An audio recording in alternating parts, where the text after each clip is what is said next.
Hello, hello, hello. Welcome, welcome, welcome. Thank you for coming in and thank you for being a friend. Going to give it a few minutes just to start and get everything prepared as I today didn't get a chance to do the briefing from the last Board of Commissioner meeting on Tuesday, but I'm glad I didn't because I have some facts, not fiction, to cover so that we can actually get the essence of what is really going on, as well as providing you with information in regards to our districts. So I want to make sure I do that. So I'm going to give it a few seconds so that we can go ahead and come on in for those who are tuned in to me. I know it's on a Sunday night and you're getting prepared, but you can also watch it on tomorrow. So come on in. Thank you for being a friend. Travel down the road and back again. Your heart is true. You're a pal and a confidant. All right, so going into the Board of Commissioners meeting that was on Tuesday, there was a lot of things that were covered. As I stated, I was going to mention there has been some speculation that Commissioner Sanders has not been the one to move forward with the youth facility from District 3 as well as the Parks and Rec from District 3. I just want you guys to understand we are in campaign season. And so it is the narrative of people to plant seeds and not give you facts to make you believe. One of the things I do ask from the constituency, my neighbors, is that you do your research. Make sure you get all that information so you know exactly what's happening and what's going on. So I'm going to play for you what happened at the Board of Commissioners meeting. Remember that your commissioner is only one vote. If there's a plan, if there's a narrative for it not to move forward, then those things are going to happen. As you remember in my second meeting, that there was a statement that I'm going to veto everything you have in your community. I'm going to make sure nothing happens in your district. Well, it has been happening. And so I'm going to play this for you. And then once I play this for you, I will basically comment on those things. I'm going to play this video for you so that you can see exactly what occurred at the Board of Commissioners meeting. So let me get to that actual presentation for you here. Here we go. And I can play this for you.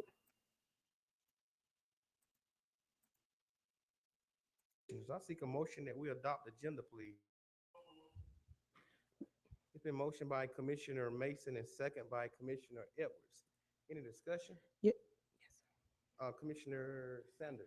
Yes, sir. I would like to make a substitute motion to amend the agenda, and that amendment would be to add the discussion of the SPLOSH dollars for the 2017 and 2023 SPLOSH for District 3. I will ask every meeting until we discuss this project. I also want to update, as there was some information that was stated at last meeting in regards to this not being a District 3 project and land was never found. In the beginning of the 2017 SPLOSH project for the youth facility, land was discovered, which was donated by the Board of Education behind Live Oak Elementary, District 3. The land was not feasible, which is why it was brought back to me in 2021. And so this project also was on the previous website, which I have screenshots, as a District 3 project. So I would love for us to discuss, because District 3 is a part of Newton County. We are the only district that did not receive any funding from the 2017 SPLOST. Only 2% went in that district, and it was only for the project manager. So are we saying that District 3 is not supposed to receive some of their tax dollars from the 2017 SPLOSH? That should be the question to the Board of Commissioners. Also, 2023, we have not received any movement. There were 3 properties that were presented, and the board, the actual committee, the community voted for 2 of those lands, and the third land has not been discovered. As the county attorney that came before us, he stated that that property that you all tried to deny, based on it being a part of a commissioner who was a commissioner 30 years ago, there is no law in the state of Georgia that you cannot purchase land from a previous commissioner. So our community is looking for answers from this board, because we have not moved forward with projects in District 3. And that motion is to amend the agenda to discuss the 2017 and 2023 SPLOST for District 3. Is there a second? Second. It's been motioned by Commissioner Sanders and second by Commissioner Henderson that we amend the agenda tonight. Um, any discussion? All in favor? Any opposed? That motion failed. Thank you. Now seek I'm sorry. If you don't mind, Mr. Chairman, I was asking the clerk to actually place that as number 4, the fourth denial from the Board of Commissioners to discuss this project. All in favor to approve the agenda as stated? Any opposed? Thank you. It passes.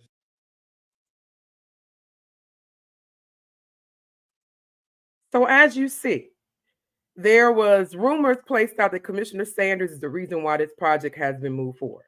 Commissioner Sanders is 1 vote. It takes 3 votes to move anything forward. And so as you can see, Commissioner Henderson and myself were the ones who voted to move forward with the District 3 project. I have asked 4 times. Number 4, I have done it in writing to be placed on the agenda. And I have also asked in meetings for District 3 projects to be discussed for the 2017 SPLOST. Reiterating, each district voted before I even came on this board to spend money, $495,000 in each district on a project of their choosing. Every district except District 3 moved forward. You want to know why? Because many of you came forward and spoke out to the Board of Commissioners that you did not want your tax dollars to go to a third party. That third party being the Boys and Girls Club. You stated that Parks and Rec should be able to maintain and manage the youth facility. Because as you know, once those funds are given to the third party, we have no control. It would be Newton County building the building and the third party is operating. You have no control over programming. Now, someone came and said that's false. That is not false because the Boys and Girls Club is a nonprofit organization. If you do your research, they are the largest nonprofit organization, which I sent to the Board of Commissioners, that has received the most money out of any nonprofit world.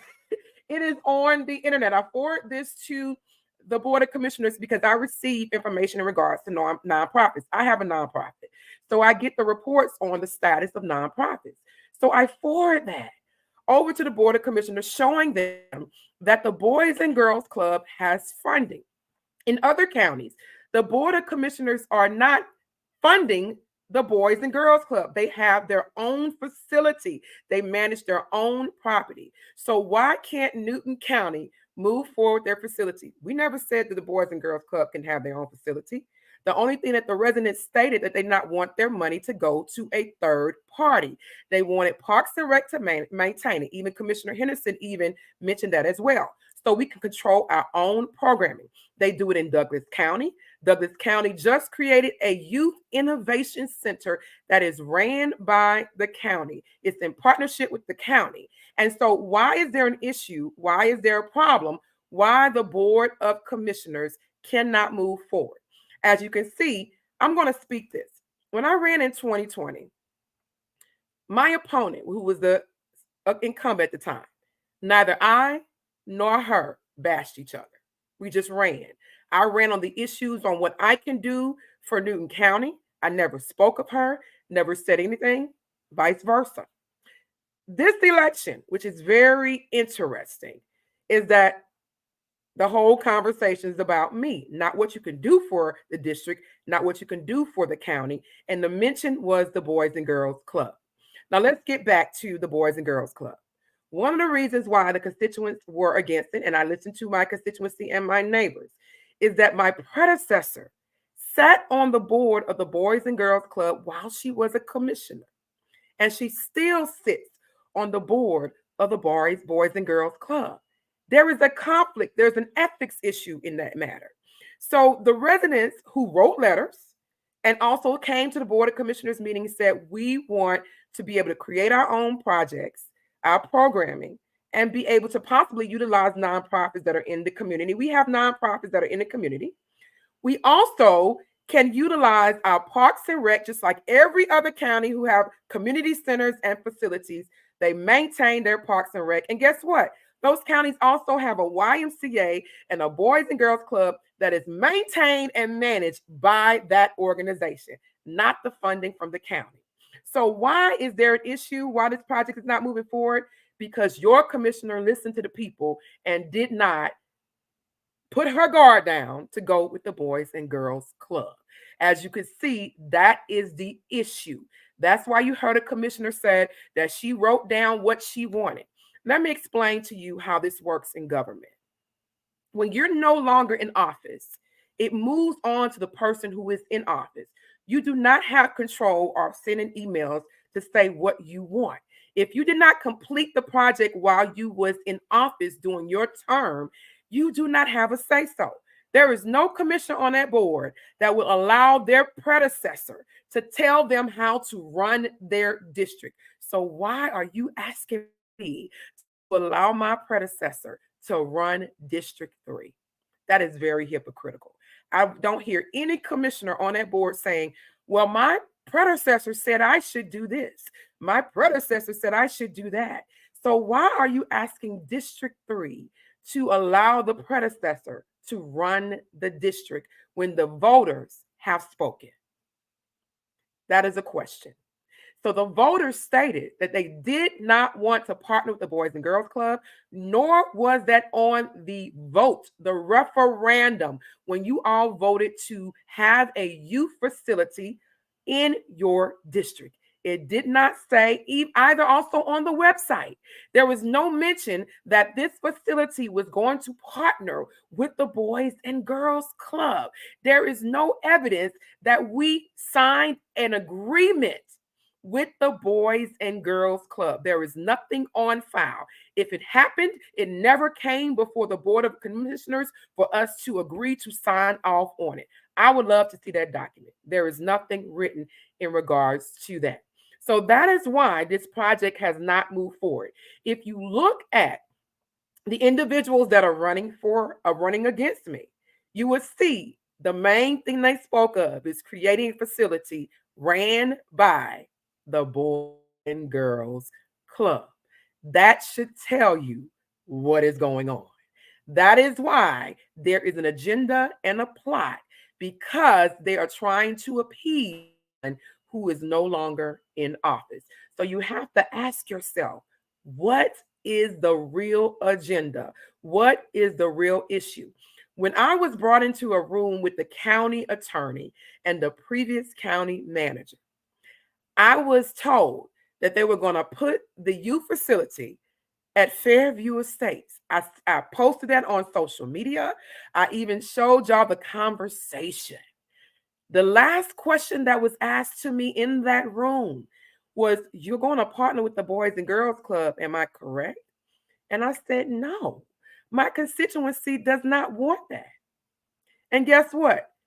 After that day, there has been no movement on the youth facility because Commissioner Sanders is voting with the people and listening to majority of the people who came out and said they rather for their funding to go into the county so they can see and manage and maintain what's happening in their community, that they have control over their programming. Now, let's go back to programming. The Boys and Girls Club has cookie cutter programming. You have to get permission from the corporate office to change programming. If the programming is under Parks and Rec, if there's something that is not working here in the county, guess what? You just go through Parks and Rec or go through the commissions to change the programming, add and do and subtract and do various things. You cannot do that with a company who has programming already set from various Boys and Girls Club to the next. You have to get permission to change their mission, change what they already have in place. That's understandable. That's their structuring of their company. That's their mission. That's how they became the Boys and Girls Club. But unfortunately, when I went to the schools and I spoke to the teenagers, I spoke to the middle schoolers, the Boys and Girls programming that they have in place was not conducive to what our students wanted. It has nothing to do with Boys and Girls Club. I believe it's an amazing program. I know many that are my age that came through the Boys and Girls Club are very successful because it was a program that was conducted during that time, us Generation Xers. Now we have Generation Y. Now we have Generation Z. We have the digital AI internet generation, the gaming generation. We have to make sure our program caters to that generation. We have a microwave generation. So your programming should be able to fit and be able to change instantaneously if something is not working. When I spoke with these students, the first thing they said to me was is that they do not want programming that is there forever. That is on the documents that they filled out the survey. It stated, they put this on here, they did not want programming that stayed forever. They wanted programming that changed. So that's why movement has not happened in District 3 for the youth facility because Commissioner Sanders went with the people and not with the agenda to go with the Boys and Girls Club. I am going to tell you only the facts and I'm going to tell you only what is right. If you go to the pages of those who are running against me, the first thing they mention is build a youth facility partnering with the Boys and Girls Club. That answers your question on what the agenda is. As we move forward, and you saw that Commissioner Sanders is not the one holding up the project. That was my fifth time asking for that to be placed on the agenda. It was voted down. As I stated, I will ask at every meeting until District 3 is heard and that you hear the residents and that we're not having our own personal agendas. So let's move on. There was a statement made in regards to Stone Lee community. Now, I want to give a huge shout out, kudos to the Stone Lee community for coming out and standing up for your community. Last Tuesday, we had a workshop on our impact fees and ordinances in regards to impact fees. I then did a motion to add to the agenda to discuss Stone Lee's community issue. Their issue is there is a resident that is living on their property with a and they were building their home and listed as a contractor to build their own home. That is a great, I would say, plan. That is a great thing to do to be able to build your home from scratch, from the ground up. Is a great thing. There's nothing wrong with that. But the issue is the Stone Lee community has been dealing with this for a little over 2 years. So the property owner is staying in a camper, not an RV type individual. It's a camper. They have been on this property for 2 years. The concern is how is the waste being dumped or cleaned up? The concern is the eyesore in the community.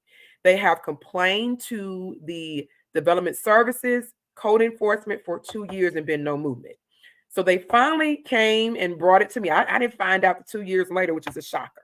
And so I amended the agenda to place discussed and for us to put an ordinance in place in regards to people living on their properties in an RV. Unfortunately, Newton County does not have anything in place that does not stop, that doesn't stop anyone from living in a camper on their property for a certain amount of time. So my request was to have an ordinance put in place so that we can move forward and also give these individuals in Stone Lee community, which is in District 3, a relief. And so let's look at it at this point.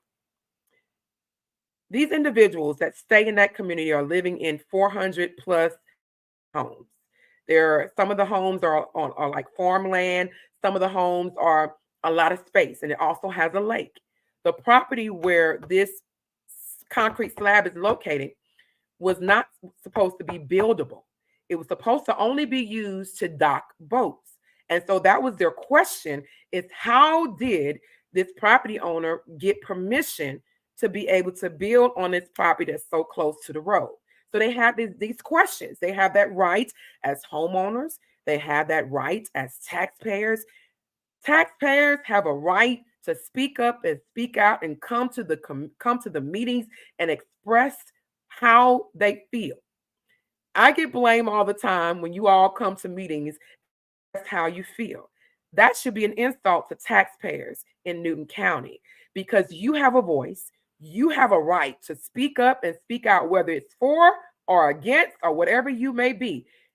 It should not be this commissioner told someone to come to the meeting.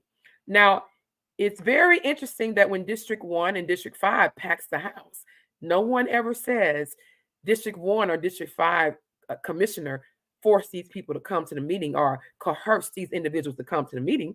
They say this community stand up. So when District 3 residents comes to the meeting, the first thing they say is Commissioner Sanders coerced constituents to come to a meeting. That is an insult. You are a taxpayer. You have a right to speak on what is not happening in your community. You have a right to speak on what you want to see differently. You have a right to speak on how we spend our tax dollars. You have that right. So if you want to come to the meeting every first and third Tuesday of the month and speak and comments, that is your own right. If you want to film the meeting with your iPhone or set up a tripod, that is open records law. You have that right as a taxpayer, a resident of Newton County, and a citizen of the United States of America. It is your right. So I encourage every resident in Newton County, if you are a taxpayer and a voter, if there's something that it's not sitting well with you or you feel that needs to be changed, you have a right to come before your Board of Commissioners. That's why we have citizen comments. That's why we give you 3 minutes to speak, which I think it needs to be a little bit longer, but I digress. That's why we give you that time to be able to speak before on any agenda items and to speak at the end on anything that's related to the county or whatever you feel. Now, I do think there needs to be change to where you have citizen comments in the beginning or the end on anything, because we're making residents wait to the end, which also suppresses your vote. It's a form of suppression.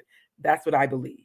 And so you as residents have that right to speak up and speak out on what's right and to speak up and speak out on what's wrong. So we're not going to even worry about people saying certain commissioners brought certain people to the meeting. I need you to say that for every commissioner that packs the house with their constituents, okay? So let's make sure we do that. So Stoneleigh community was placed on the agenda to have the ordinance created. And so one of the commissioners, Commissioner Edwards, in fact, asked for it to come back on April 2nd so we can create a workshop.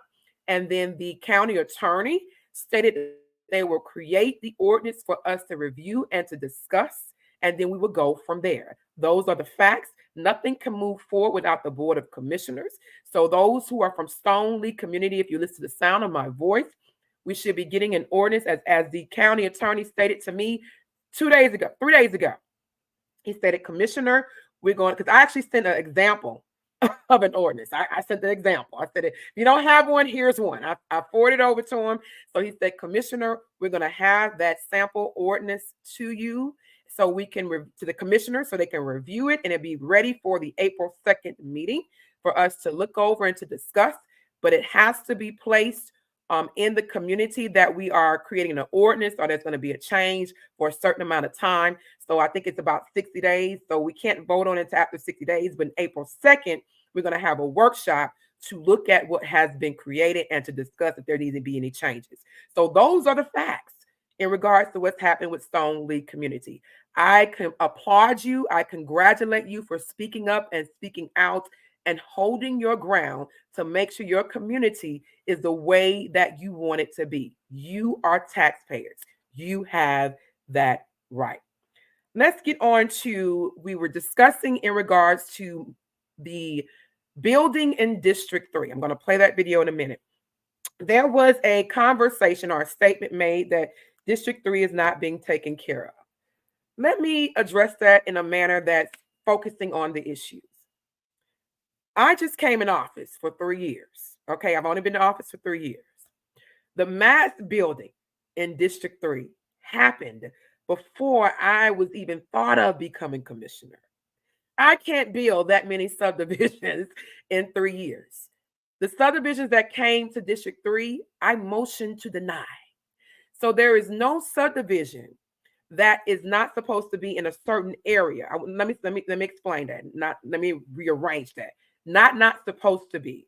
That in regards to our residents who have stated that we are at capacity in District 3. Yes, we are on the west side. We are at capacity.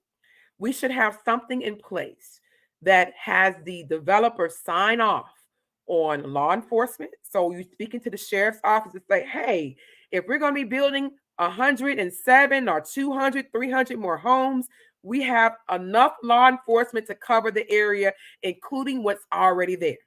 There should be a sign off for the school system to say, hey, if we're building this amount of homes, typically in a house, you may have about 2 to 3 people in a home, possibly 4.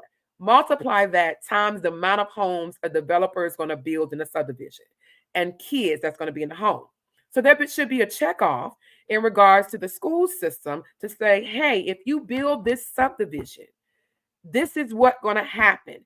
That happened in other districts. In other counties where they had the school system, even the superintendent spoke up and said, if you build this development, it is going to put our schools at full capacities, and we do not have enough educators to educate our students. That's what it's all about. So making sure the checks and balances are in place, and a traffic study. A traffic study. We should have a traffic study to see if it's going to inconvenience those who are already there, because we have an ample amount of traffic in District 3 on the corridor of Fairview Road, Salem Road, which is why they're trying to widen. We've spoken with GDOT. The date has been pushed back, so they haven't even put the RFP out to select the contractor to widen the road. So you have all of those issues that are happening right now, as well as Brown Bridge. We have not moved forward with the widening of Brown Bridge. We have not completely finished Crawl Road. Wait until all of that infrastructure is put in place, and then we see what can be added after we've done smart growth. That is why we're in the situation that we're in right now. It wasn't smart growth. The infrastructure not put in place before you allowed 100 plus. There are 100 plus subdivisions in District 3. Just on Fairview Road alone, there's almost 20 subdivisions. Just on Fairview Road alone. If you look at the Enclave subdivision, there are 922 units with one way in and one way out. If there is an issue, if there was an emergency, we would be stuck in District 3 on the western side of the town because there is nothing put in place. I went to Fire Services Award and I was talking to the chief, and I said, we need another fire station on the west side of District 3. There are too many houses.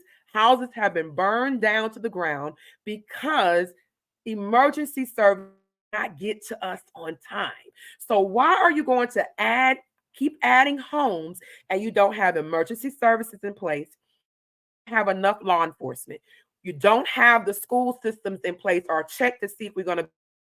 We do not have, that's 4 things I'm at. You do not have the roads in place or the infrastructure in place to constantly keep building. And in certain areas, there's flooding. So if you interrupt the soil, we have no idea what's going to happen. So you have to have those things in place. And so to say Commissioner Sanders hasn't been taking care of the district, as we all know, is campaign season.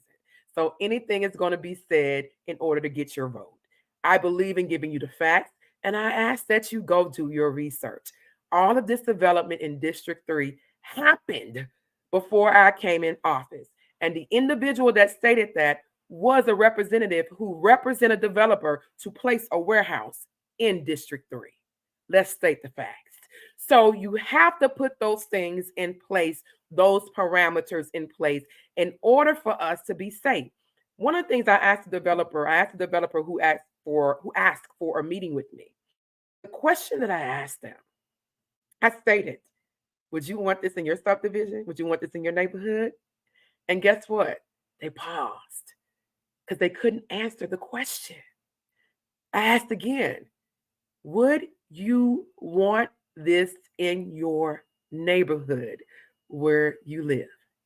If you go look and probably find out where developers live, you will not see what we have in District 3 on the website, on the west side, where they live.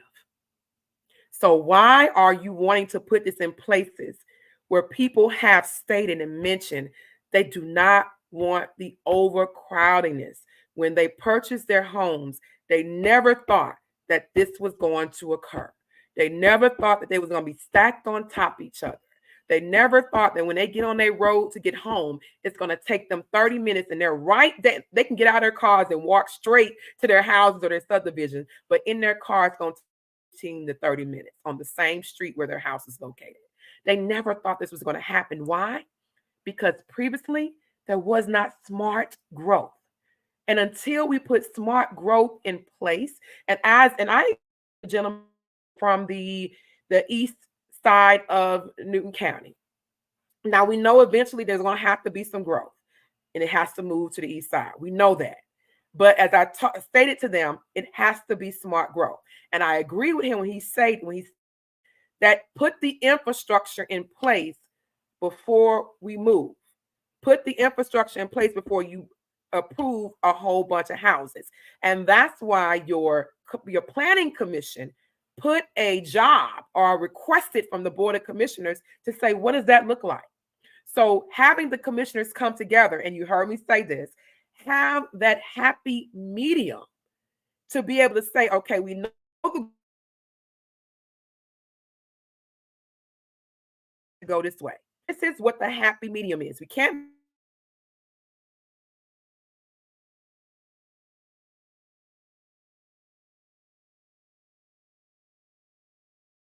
things. Those are the things that should be put in place in regards to growth and development. So I do agree with him when he made that statement. Put the infrastructure in place. Unfortunately, the previous Board of Commissioners, my predecessor, I wasn't sitting there at the time. I don't know what the issue was or what the circumstance of why so many houses were approved during that time. But all I can say is the plan was not put in place. There was not a thought process that we were going to grow this rapidly on the west side, and that the infrastructure was not in place before we move forward with these amount of homes. In District 3 alone, as you heard me state, I have almost 150 subdivisions in District 3 alone.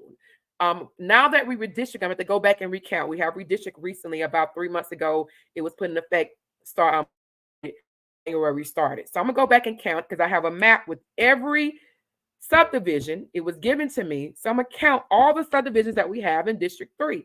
It's a lot. We are the largest. We are the largest district. Only district that grew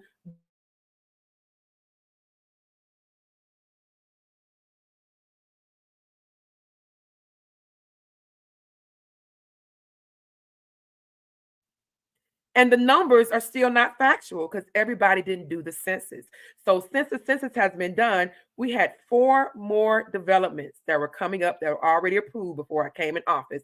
So it couldn't be stopped because it was already approved by the Board of Commissioners.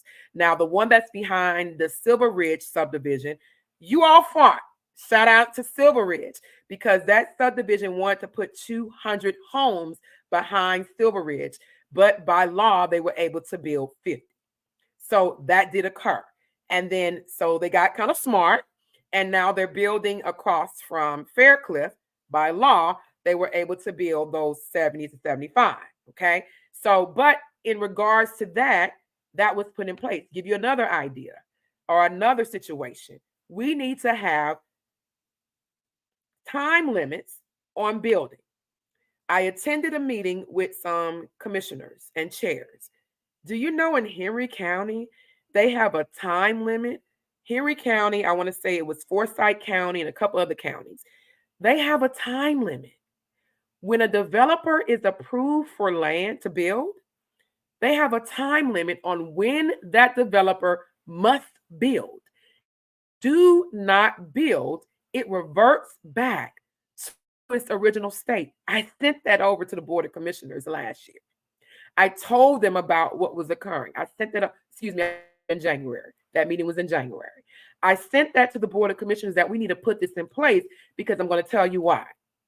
Behind Silver Ridge, next to the dealership, is an apartment complex that was approved in 1983.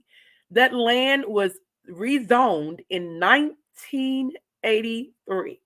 And because that developer did not build, for whatever reason, an individual was able to come back in 2021, 2022, and build a 600-unit apartment complex because it wasn't reverted back to its original state. Now, in 1980s, in the 80s, apartment complex where that's located probably was sufficient because you didn't have all these houses in 1980. So building an apartment complex during that time, it would have not interfered with the residents who purchased their homes. But building an apartment complex in 2022, when you have already almost 20 subdivisions on Fairview, not to include the amount of subdivisions on Jack Neely, not to include the amount of subdivisions that are on Kirkland Road, and now you're building a 600-unit apartment complex. It doesn't go with the time. So it needs to be terms put in place. I sent this to the commissioners. Hopefully we will get to it and change our ordinances that if a developer does not build at a certain amount of time, it reverts back to its original state and they have to come back process again, Planning Commission and the Board of Commissioners if they do not build at a certain time. So that saves us as commissioners, that saves you all as residents to know that certain types of properties will not impede on you in a time that is not needed. That's what happened in District 3. So Commissioner Sanders was not the one that didn't protect District 3. Commissioner Sanders is protect District 3 and correct that happened previously. That's why I'm trying to assist our constituency and those who are upset because they had no idea when they homes that warehouses be placed in the back of their houses. When they purchase their homes, that warehouses be placed across the street from their houses. And when they purchase their homes, that a apartment complex be put behind their house. That when they purchase their homes, that hundreds or more subdivisions will be right next door and their homes will be so close that when one burns down, if emergency services don't get to them in a certain amount of time, the whole block burns down. So it wasn't Commissioner Sanders that didn't protect District 3. Commissioner Sanders is in place, a political figure, and I call myself a public servant. When you're coming from behind an incumbent, your first term is trying to correct certain issues. Not saying the incumbent did something wrong completely. You're trying to correct certain issues and problems that happen and trying to fix it. That is your whole first 4 years. You're trying to fix it. And then the next term, you're finally seeing growth and getting those things that are needed. So in my first three years, I've been trying to figure out how we're going to get these developed, how are we going to put plans in place to stop the growth? How are we going to get economic development? I was just recently interviewed again in regards to District 3, you all coming together to stop a box store from coming to our community. Because why? It's not economic development. You wanted things that would benefit the community. You wanted things like sit-down restaurants. You wanted various grocery stores. You didn't want any more box stores. You have counties who have put moratoriums in place, who stop box stores from coming in their community because they are not economic. A person cannot fully survive working on certain wages. So you wanted various things in your community that was going to be beneficial, not bring down the property value, because there are statistics that they bring down property value. And you wanted something in your community that was meaningful. What is wrong with that? So I was contacted because District 3 made history in stopping that from occurring in your district. I was actually had an interview done on me in regards to that. So shouts out to the District 3 community for standing up, speaking out, and making making noise across the U.S. because your commissioner was contacted. You did what you did, coming together and standing your ground and making sure you want what's needed in your community. So when people say, "What has Commissioner Sanders done? I haven't seen anything," you need to ask those people, "Where have you been?" Because we've been fighting. We've been trying to make sure that we're doing various things in the community that's beneficial to community. As I posted earlier, when people who've lived in this county and they brag about they've lived here for 20 plus years, and now they want to speak up when there is a new person in office, when someone sat in this office for a certain amount of years and put tremendous growth and they never said anything, you should question their agenda. You should question why now, because you had ample amount of time to say these things were not done, these things did not happen. Where was your voice? Where were you? You used to live on Fairview Road, but you moved because it got congested. You got more land and it's bigger for you. So why would you want these things to happen in our community? Why would you want a warehouse in our community?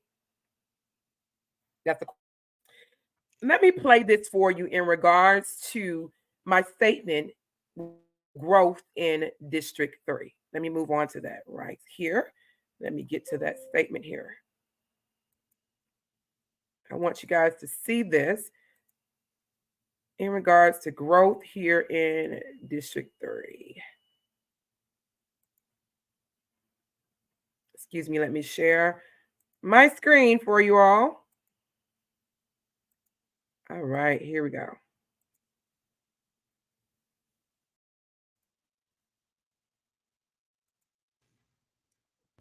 Need a motion, please. Thank you, Mr. Chair. Before I do the motion, I have a couple of questions. Just to expound on the ordinance, as Ms. Hooper Daniels came up and stated, that's one of the things I have actually requested since I've been in office, that we need to look at our ordinances. And if you were here at the 6 p.m. meeting, our direct development, the service director said they put an RFP out for our county to look at all ordinances in Newton County. So until that's done, we're here at this situation. A lot of these homes were put in place before I even stepped into this position in 2021. Unfortunately, there was no plan when homes were approved. There was no plan put in place for infrastructure. All we were doing is just approving houses. And we didn't look at the traffic. We didn't look at law enforcement. We didn't look at schools, which are currently overcrowded. When in 22, there was a statement made that Newton High is almost overcrowded and almost near the capacity. I've spoke with the principals at Live Oak Elementary. They're at capacity. That's all in that area and vicinity. So the issue is that we didn't plan. I'm saying we, even though I wasn't even on this board, on this board 3.5 years, these houses were built and approved before I even sat here. And so that was an issue with the previous board, but now we're here. And so my question to Miss Director Applewhite, Harold Dobbs is about to build a subdivision in my area. That is correct. How many homes is on that road? Approximate on the road Well, I mean, how many homes gonna be in that area? in the subdivision, Yes, ma'am. it's approximately 318. 318. Just over 300 units. Okay. So- Single family and townhomes. Okay, so behind Silver Ridge is a subdivision that was told to us that was going to be purchased. And all of a sudden now it's going to be rental. How many homes is behind Silver Ridge that's coming, that's right next to it? You mean next to where the apartments went up? Yes, ma'am. Oh, I think they are at about 70 plus homes. Okay. Yeah. just And over then they're 70. also building an addition across the street by Faircliff, and that's how many homes? I don't recall the exact number. About that. 70 or 80, am I About the correct? same amount, yes, ma'am. Okay.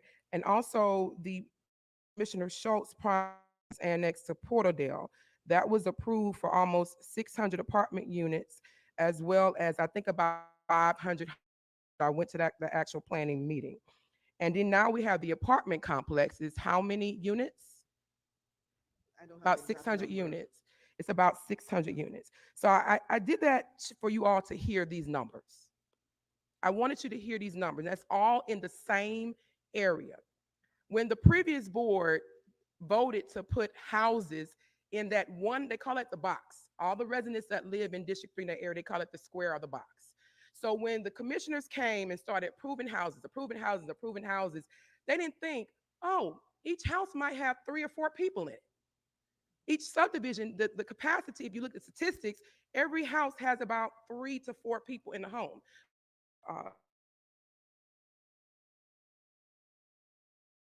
That's 70 plus 80 houses, is almost 150 houses times 3.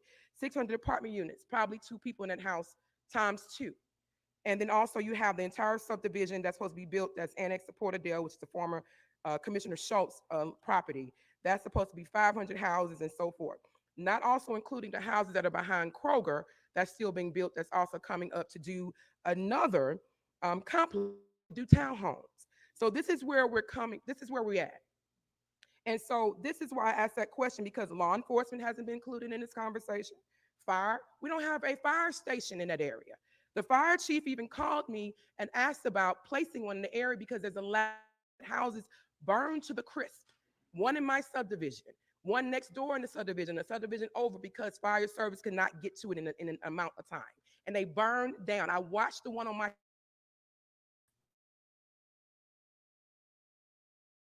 burned to the ground. Before we working on that, that house burned down to the ground because the fire station could not, the fire department could not get to the house.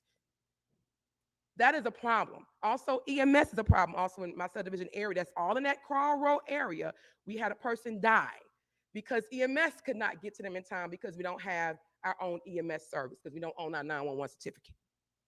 So these are all the issues that we're having, and it's not coming down to the developer. The developer is in service to do their job and their business. But these are the problems: traffic, schools, law enforcement. Why are we packing all of these people in one area like we're sardines? I live on that street.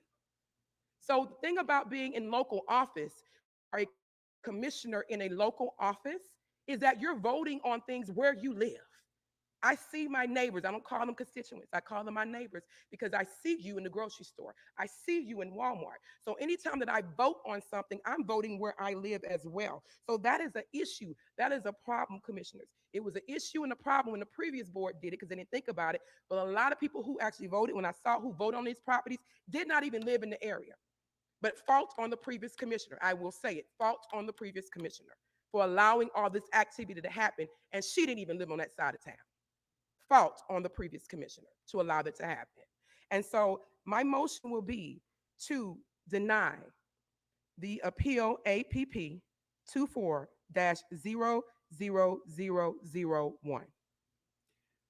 There's been a motion by Commissioner Sanders. Is there a second? Second. It's been seconded by Commissioner.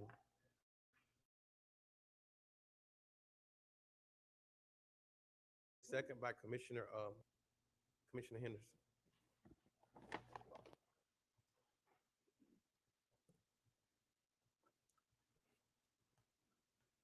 Thank you, Ms. C.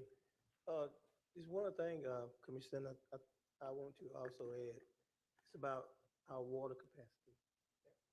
And it is projected by the year 2030, some say 2030, 2035, 2040, we will be at capacity. And some of the ideas, in case most people didn't know this, but float around, that you want to take the sewage water, treat it, and put it back into the water system. Man, I ain't never heard nothing like that before. And we are faced with a whole lot of issues. And a whole lot of issues. And so, you know, I think it's just what it says, a bomb waiting to go off that we're not addressing. And so I hope it's something to address all these. Any more discussion? All in favor? Thank you. Stand denied. Ms. Applewhite. Yes, sir. Our second evening is our second petition this evening.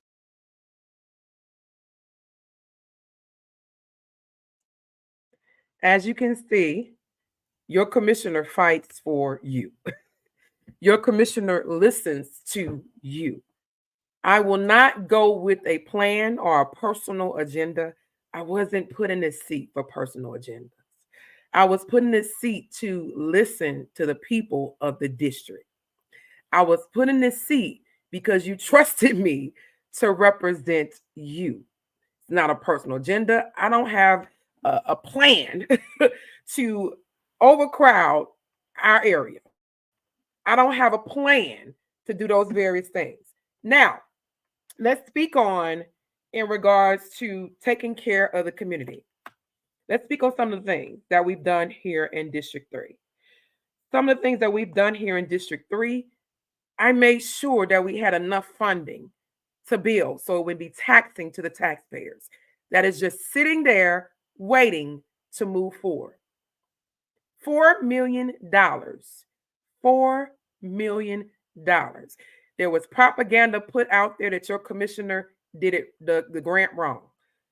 People, do your research, talk to grant writers, talk to real people who write grants and work with federal grants and work with the federal government. The federal government is not going to grant you a grant if it was done wrong or done illegally.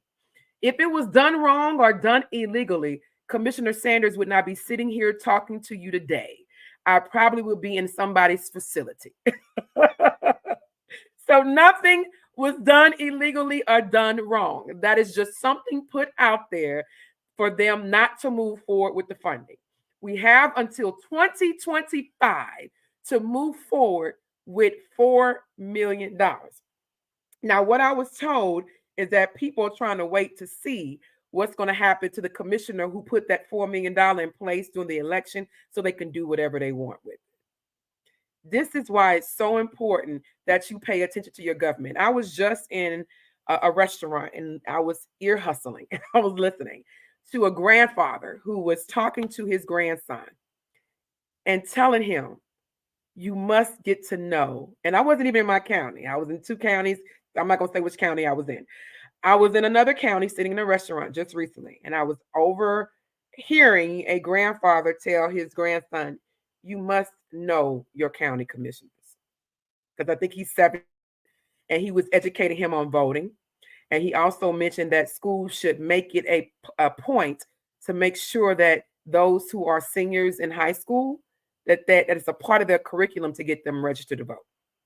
And he said in their county, they made that a part of the curriculum, or the school system is very, very active with registering their seniors and making sure that they are those who are 17 and a half registered to vote. So once they graduate, they are registered voters. So they made that a point to make it their big duty to do that.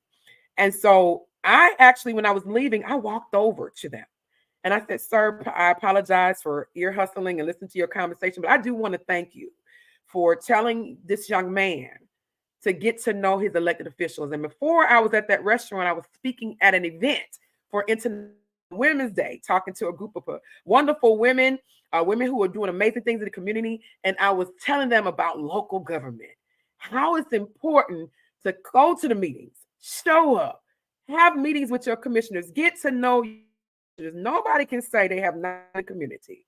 Nobody can say they have not seen me in the community, and nobody can say I don't return or answer their calls.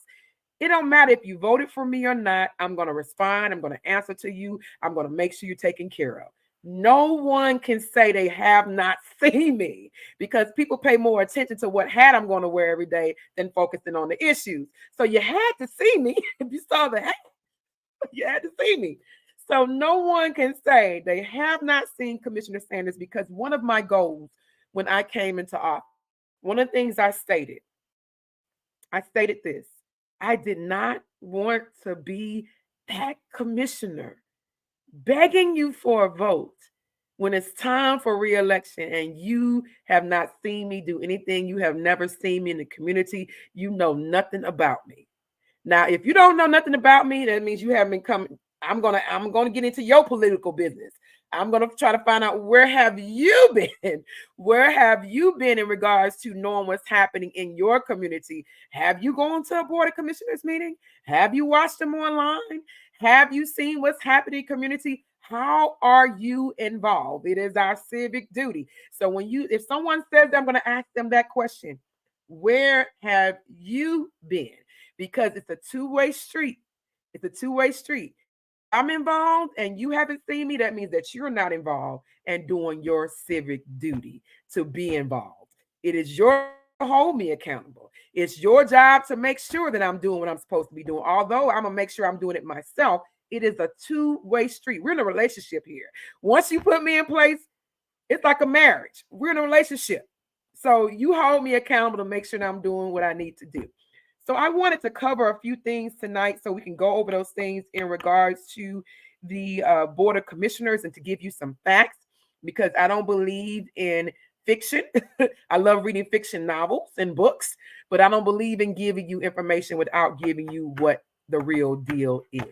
So if you have any questions for Commissioner Sanders, you can always contact me at 706-819-0356. That's 706-819-0357. I will return your call. If I don't answer instantly, and sometimes a majority of the time I do, I've had people shocked that I picked up the phone. They said they have never had an elected official, which is shocker, elected official answer the phone when they call. The only time you will see me not or I won't answer is probably I'm in a meeting, because elected officials in Newton County, well, the commissioners in Newton County are part-time.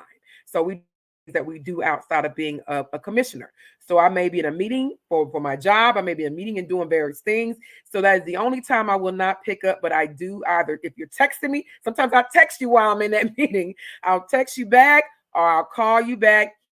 Make sure I do that and I'll get on it. So that's one thing I promise myself, because I have to hold myself accountable. And that's the other thing that I promise to you, that I will be accessible and I will be there for you. Like I said, even those who I've had constituents come to me and say, I didn't even vote for you, but I will vote for you again. I will vote for you this time because you answered the call. And I thank you for holding me accountable. Keep doing it. Hold every elected official accountable, whether it's from the city to the county, to the state, to the federal, whatever it may be. You hold us accountable. You have a voice, and don't let anybody stop you from speaking out and letting your voice be heard. No elected official should make you so scared. And I've been hearing this in Newton County, and that bothers me. No elected official should make you so scared to speak out that you worried about them doing certain things or bullying you or whatever it may be.